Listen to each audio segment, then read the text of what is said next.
Your son go and do some yoga. Go and do some yoga.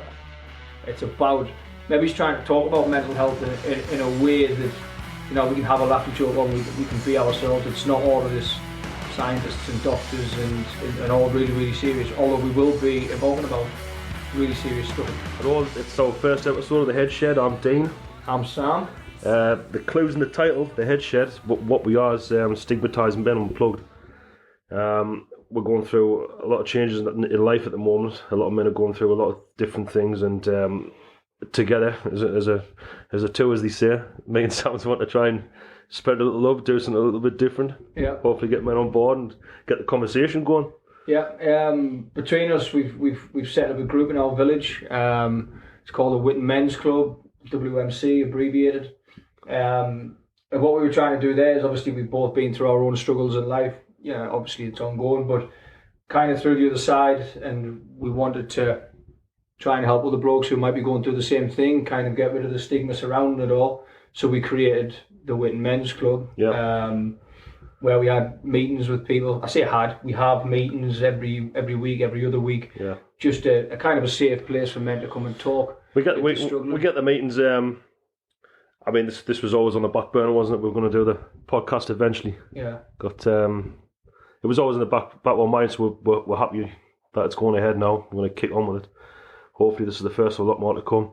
Yeah, I think one of the main reasons we decided we're going to do a podcast is that despite, we've advertised all over where we live, Facebook, Instagram, everywhere, that this is happening, and we speak to people and you say they're struggling, they need to come along, and ultimately they don't.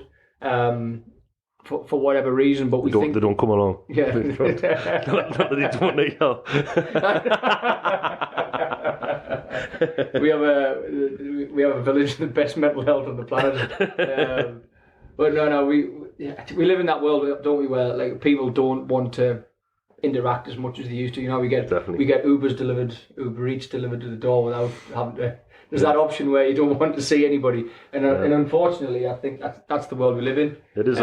We've got the group going where men can meet up and come and talk and have a bit of chat. But you tend to find a lot of men don't come to the group. But I don't know what you're like, Sam. My inbox, I get inboxes off a lot of men constantly who won't attend the group because they feel stigmatized. So hopefully the podcast can be a way of them interacting without actually having to leave the comfort of the home, or we just want to give them that chance to talk to people and get our point across without them being in a room with each other, so to speak. Yeah, I think for me as well, like I've learned so much from podcasts. I think the start of my kind of education around it all was through podcasts. But I think if I'm speaking to a bloke, a bloke's bloke, and I'm telling him to listen to Russell Brand, you know what I mean? He just kind of looks at us and say, absolutely your not. son go and do some yoga. Go and do some yoga, But if they're getting that information secondhand through me and you, and they don't necessarily know where it comes from. No. They can look if they want, but if they can take it at face value and know that we've done it and it works, or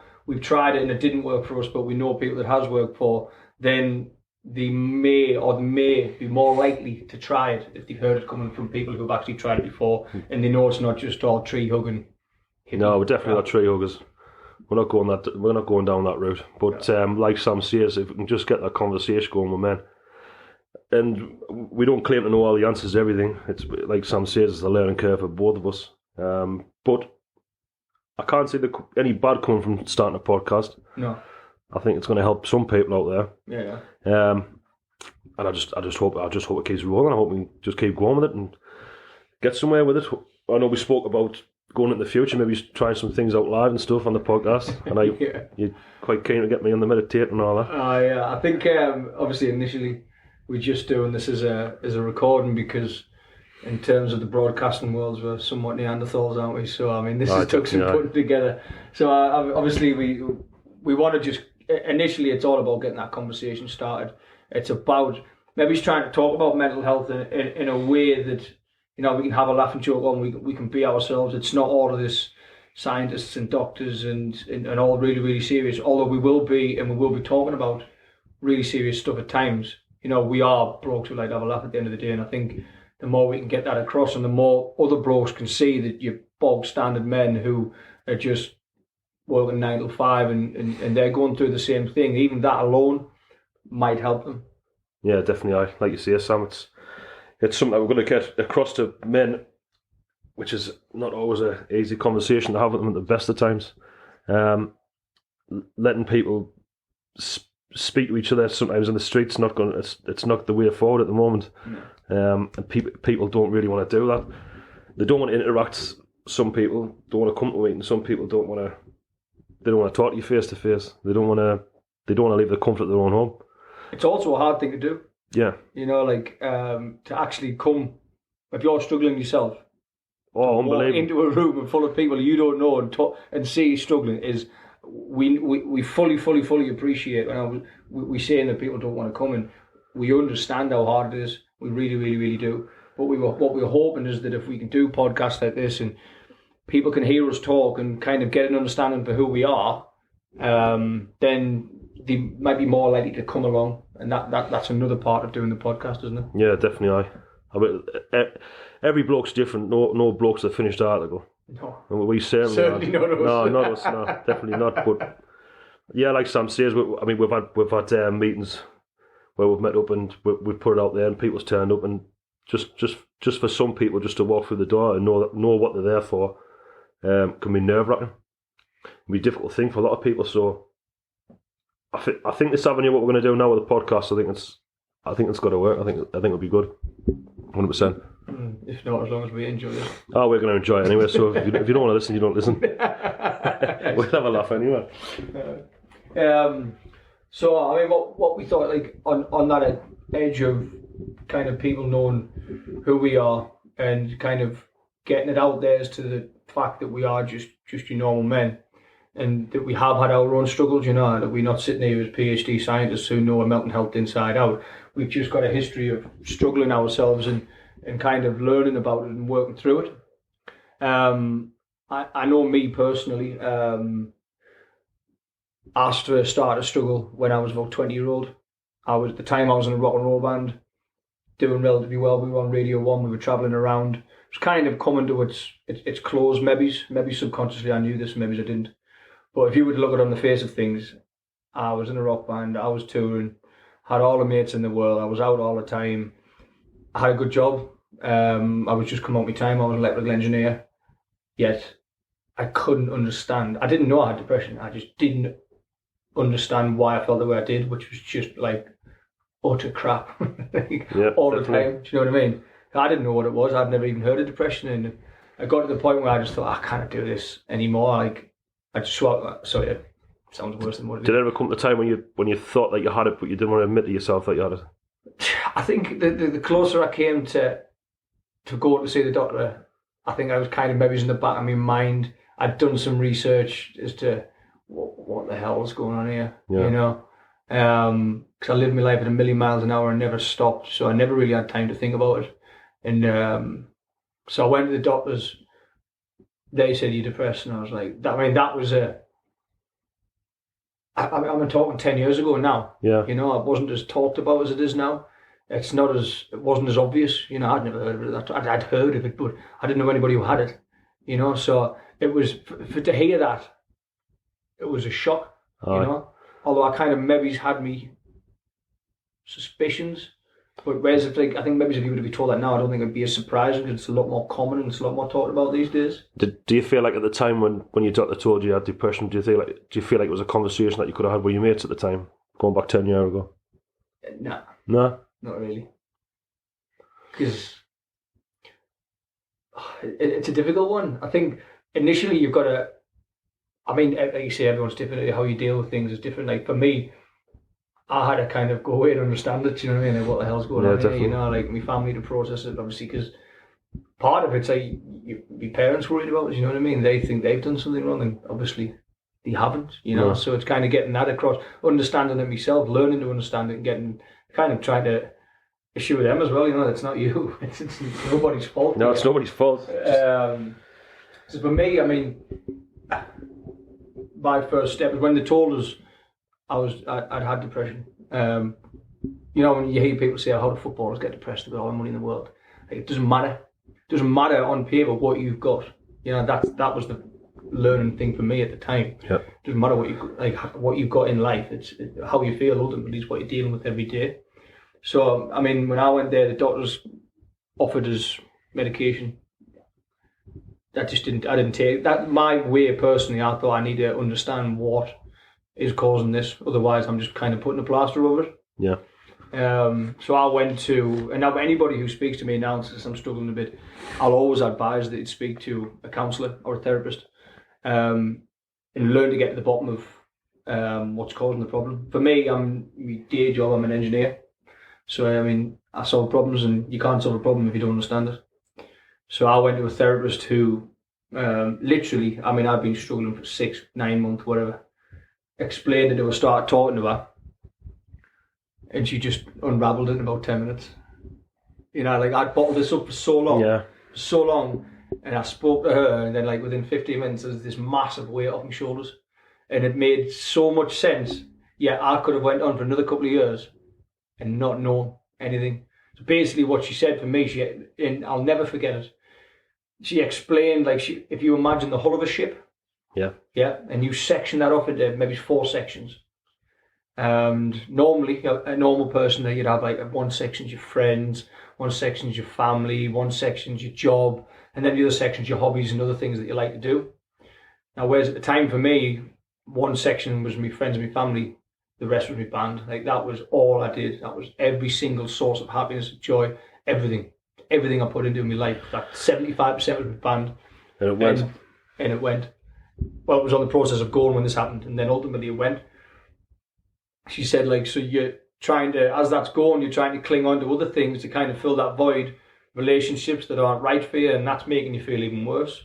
So when she explained that to me, it kind of, 2 things, I understood it, and I learned from it. So like, moving forward in my life, I would make sure I've got different things that make us happy.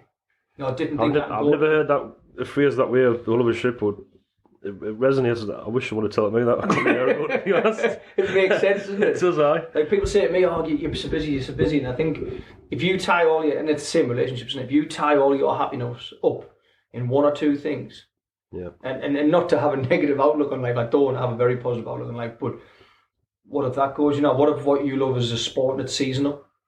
When the winter comes, what happens? It's gone. So I try and have things that I can do all year round. Obviously, your friends and your family, hopefully, are a constant. All these other things that make you happy. I like to have lots of different things, so I've always got something to fall back on to fill that void, which is something that I think was a massive lesson for me, and I think it's probably a good lesson for a lot of people. I think it is, totally. You see, I've never heard of it, but definitely resonates, like. And I don't know whether I've fully ever dealt with that, really. I think that maybe it's just... I don't think you fully ever will, yeah. No, I think I just kind of understood it, learned to live with it. And I think as I went through my 20s, which is, again, being in another band, I didn't really have the perfect lifestyle, but I probably brought a lot of the problems on myself. But as I kind of went through my 20s, I probably just put it to one side, and I was probably depressed for a lot of that time, to be honest. Yeah. Because I associated depression with that being totally debilitated, like I was when I was at my worst at that time. Couldn't eat, couldn't sleep, couldn't work, couldn't do anything, and that's what I associated depression with. Yeah, definitely. So for a long time, I would, especially in the winter used to do it really bad. But I think I was depressed in terms of I had no interest in things. I didn't want to do things. I just wanted to sit in the house, and I just never even clicked. Even having known what I know about it, I didn't click that with depression because I was still able to function. And I think that's another side of the people that you can be depressed and still function, but you're not right. Do you know what I mean? That's what I would say I was. I was a functioning anxiety, depression, all of it rolled into one. I suppose when I moved schools from down to over this way, my stepdad died when I was 14. Just as I moved school, my stepdad died, and then all of a sudden you're in that frame where your brother was away in the army, and I was the man of the house at a young age. So a lot of what I felt stemmed from that. When I think back now, is that stress? Do you think? Like the stress I was too young to realise it and understand it, but so I was a new school, new environment. School years went by not so bad. I mean, I wasn't the best kid on the playground, like, but I wasn't the worst. Definitely, there was a couple of toe rags upset us, and like, well, I wasn't one of them. I can vouch for you on that one. And then so for going from there, I just moved I moved out of my house as quick as I could, really, for my mum. I mean, I've always been with my mum, like, good contact, good relationship with my mum. But I couldn't wait to get out of the house, really. Left there, got on my own place, lived with a few friends for a couple of years.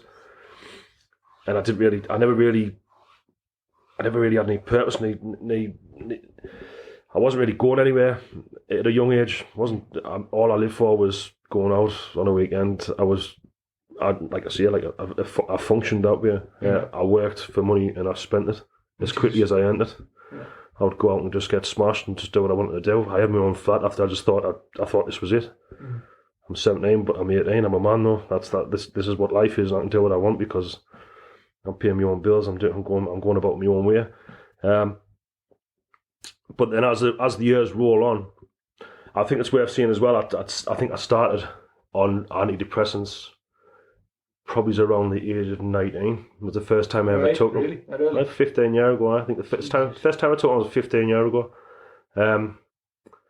I remember being in the flat and I had a panic attack and I didn't know what it was. Again, it was like, how did it feel? Like, I thought I was dying. Yeah. My hands curled up and went grey, and I thought this is it. I'm fucking gone. Like that's the finish. No more dying. Yeah, but that again was just because I was just drinking and just taking what I could and I was just doing what I wanted to do. I didn't have any rules. I was just living my life my way. So yeah, going from there, rolling into my 20s and early 30s, I could never hold down a relationship. I mean, I could for a lot of years, but it was never right. It was never what I wanted. Yeah. I was more interesting. You know, I was a social lad. I wanted to be out with my friends, and that's how I wanted to do that. But that's how I looking at it now, and when I work it all out in my head, the way I dealt with my depression and anxiety was by being around people. That was your release. Yeah, that was my release. I just masked it with anything I could. Yeah. It didn't. I mean, I say anything I could. I wasn't on hard drugs, but if it was there, I would say no problem. I socialised, and as long as I was getting up to go to work in the morning and pay my bills, I didn't see an issue with it. Yeah.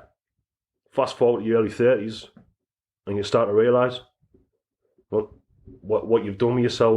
Why has it gone on for this long? And that's when I really got back. I mean, I flirted with the doctors for years here and there, and then I would say, I didn't want tablets, so I'll get up my own way, but then I always end up going back, and it was just like a continuing cycle all the time. So, and it wasn't until like 18 months ago, really, when I met our lass. Yeah. That's like it started to turn, and something clicked in my head. Yeah. I thought, this isn't the direction. This is not where you want to be. From there, I started concentrating on my work, and I found that release. I'm finding that if I have something to work towards, which for me is my family. Yeah. It works better for me than I don't take medication now. Right, good. But I spoke to my doctor just last week because I thought I needed it. You know, you said we're not going to touch on this episode, but I'm sure in time we will. Tough couple of weeks. We had a tough couple of weeks between the lads, and I didn't feel right. So, but I spoke to the doctor. He says, "You're doing everything right. You're doing it the way you should." So we said, "No." I said, "I'll stick it this way." And then me and you met up again, and we said, if we're going to kick on this podcast, and just go for it. It's weird, isn't it? Like to say to somebody, when you said you got to a certain age and you decided this wasn't it.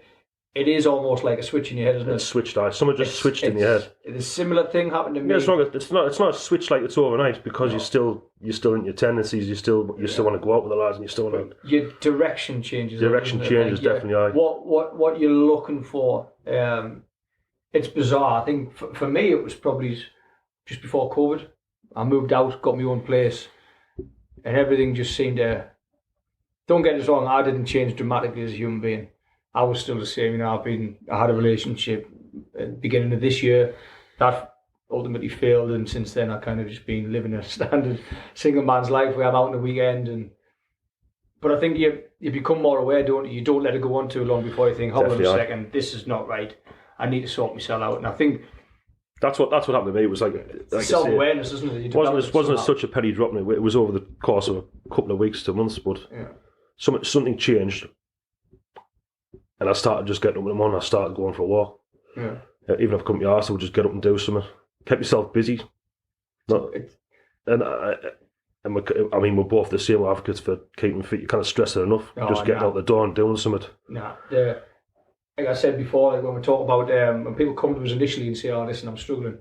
Two things I always say. Now, I mentioned counselling. It's a difficult thing to touch on with the counselling because if you wait for the NHS, you probably wait 6 months. Right. Now, I'm not slamming the NHS or anything. I know how backlogged they are. I was put on counsel with the NHS. I think I waited 11 weeks. Yeah. And if you're struggling, it's a long time to wait. But there's nothing on this planet can beat exercise if you're struggling. More recently, I remember me and you were talking, like over Christmas, you get that slump. We're recording this on the 9th of January. So, so we're all in that first week back to work, no drink, dry January kind of thing. Like I had the 2 weeks over Christmas, you're out of routine, you're eating shit, you're drinking. Now, we didn't drink too much because we did have a bit of a crap time. So, and I went back to the gym on the Wednesday night. And I had a proper hard session.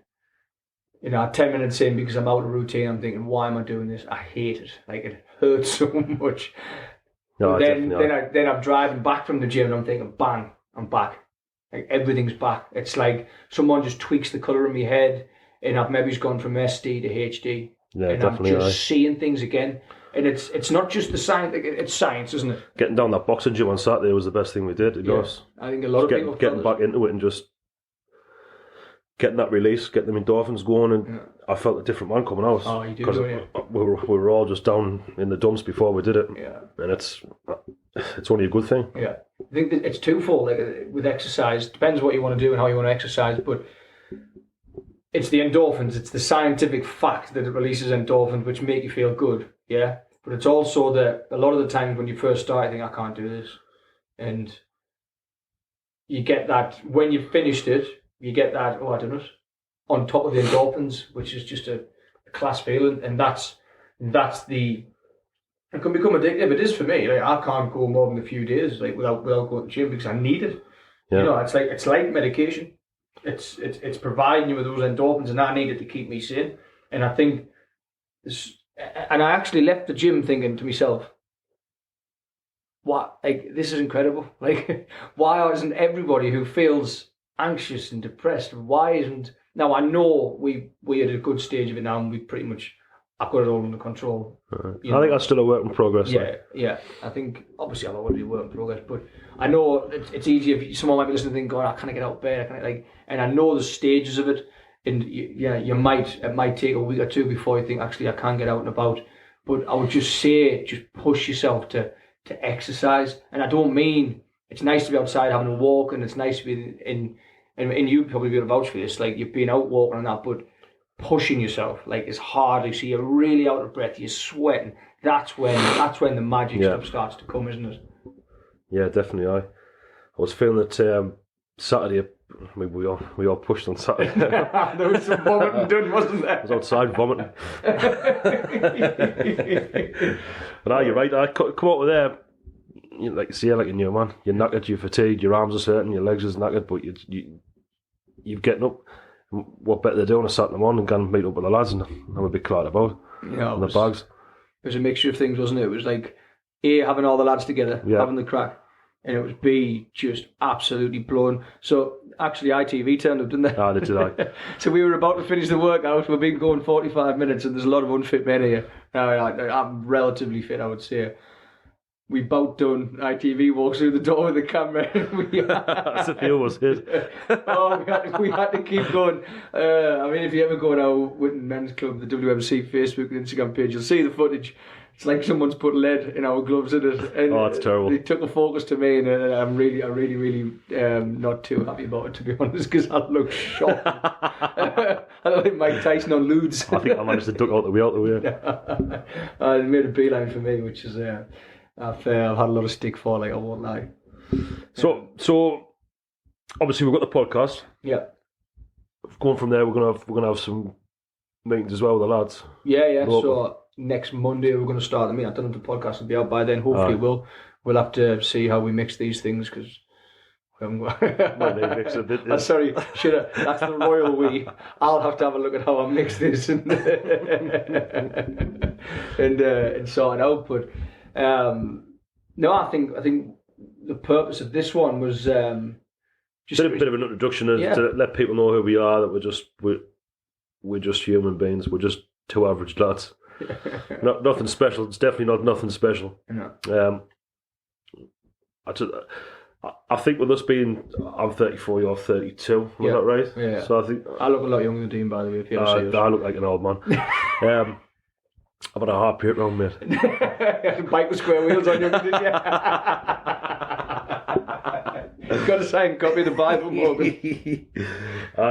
So yeah, I think our age group definitely needs something like this, doesn't it? 100%. I can't think anyone else who's doing anything like this. For our age. Not our age. I think that there's a combination of on our podcasts, I listen to a lot of different podcasts. I do listen to some Russell Brand. I listen to Diary of a CEO. I listen to the Huberman Lab because I'm into the science of it all. I really like to learn as much about it. But I also like Under the Cosh where they're talking to Steve Howie. Like in the 80s, 90s Newcastle footballers and they're just lunatics. So it's nice if we can combine that. It's like, I like a bit Theo Von. That's about as far as I go. But if we can combine the having a laugh, but actually being educational, and people just have for a first thing, just knowing they're not alone in this, then for me, it's going to definitely be worthwhile. And I think if you're listening for the first time and you're thinking, well, what, this was all right. What are you going to do next? I think the plan is to maybe every couple of weeks, so we'll do this, and obviously we do have the men's probably every 2 weeks. Yeah. Because we've got a bit going on with the men's club as well. We've got a bit of organising to do with that. But hey, listen, if it goes the right way, if we can get it out weekly, we definitely go for that. Yeah. I think that. So what we're going to try and do is obviously this week's being the introduction. We're going to try and pick topics. So we're going to do topics with the men's club as well, and then maybe we'll have them discussions. Then we'll bring those discussions here. Different things about all the things that can help you, like different types of exercise. We can maybe talk about exercise guests. We want to move on to having guests, but I think if we can talk about, it's not just. I think for me the biggest thing that's been an eye opener recently. They're marvels. Stuck with worse. I think that the biggest thing that we need to try and promote is it's not just helping people who are struggling, it's also raising that awareness amongst blokes who don't know what it's like to feel anxious or depressed. So it's educating people to spot it in the friends. If you've got a mate going off the rails, you've got a lad out there and he's taking cocaine or he's taking drugs, he never does it. Don't encourage him. You might think he's a big lad, he might have gone on a boomer that weekend. There's a problem here, And I think we live in this lad culture whereby, he's had a boomer last weekend, or so is he. Hold on a second, that's not what he normally does. We shouldn't be encouraging that. There's a problem. And I think there's a lot of blokes just oblivious and are fortunate enough that they've never struggled. Yeah, I mean, you see people that sit in the pub, they'll finish work and they'll sit in the pub every night. Yeah. And people will just say, he's a pisshead or whatever. But, to break it down, think, well, why is he actually sitting there? Yeah. What's his reasons? He's got somewhere to go. He's got somewhere to talk to. Yeah. It's just being the best friend you can be, isn't it? I think that's what another thing is, Yeah, and just being, and for people that don't understand what it is they're feeling, maybe we can just give them a little bit of advice. I know it's just natural. Yeah. It's a normal thing it's a normal feeling to have. A lot of people have never been to the doctors about how they feel about their mental health because they're blokes, because they're stigmatized by it. So I read a quote the other day, Mugs, and I'm just trying to find it. Sam's just flicking through his phone. I'm not an injury or anything, you know what I mean? The quote, where was it? It was from a TED Talk, which I'm actually going to post on our page. But it was about, there's a guy who did a talk, and it was about if you're depressed, right? And it said, if you're depressed or anxious, you're not weak and you're not crazy. You're a human being with unmet needs. And I thought that was so appropriate. That's about spot on. Yeah. And I'm going to post that. So, for me, that one of the things that was as bad as how I felt. So, I felt horrendous at the time. Like I said, I couldn't sleep and everything. but I didn't understand what was going on. And for me, that was as bad as, because if you don't understand what's going on and why you feel it, you can't see a way out. Definitely. If someone got a hold of me when I was early 20s and says, you're doing this because of this, yeah, you're acting this way because of your later childhood, I would probably have gotten a grasp on it a lot earlier. Yeah. And things might have been different. But we're here now. Getting a little bit deep here, so. He's had one kind of still. But no, I think we've covered exactly what we wanted to cover for our first podcast. We've just hit the half-hour mark, which is perfect. It's reasonable for a first one, half an hour. Yeah. So hopefully, if you've listened to this, and it's been worthwhile, even just understanding who we are, knowing you're not alone, knowing that we're going to try and give as much information and as help, and even just provide half an hour of a bit of crack for you every couple of weeks. And yeah, wouldn't promise the crack will be good. Aye, yeah, definitely. I think the less we think and the more we just talk, probably the crack will be better, especially from you. Mine's not so bad, I'm doing a lot of thinking today, not much cracking. It's safe to say we record this on a Monday as well. I might have to shift so I've got a bit more energy. It was a Friday night, a few beers, pizza. I might have a bit better crack. Sounds good to me, man. But no, thank you for listening. Like I say, I've been Sam. I've been Dean. And we're the Witten Men's Club. Obviously, we've linked to all the socials and everything. Definitely find us on Facebook, and as we say, blokes are more than welcome to reach out anytime. Yeah. We have a WhatsApp group going as well, where if you want to message us, you can get your number put straight on there, and it's another community in itself, isn't it? Yeah, without a doubt. And obviously the Facebook pages, the Instagrams, you can send messages on there. And Definitely. We'll always catch up here, and we'll have a bit of crack with you, and we'll help you any way we can. But yeah, so hopefully we'll see you in a couple of weeks. Yeah, brilliant. Nice one. See you in a bit. Cheers. Thanks.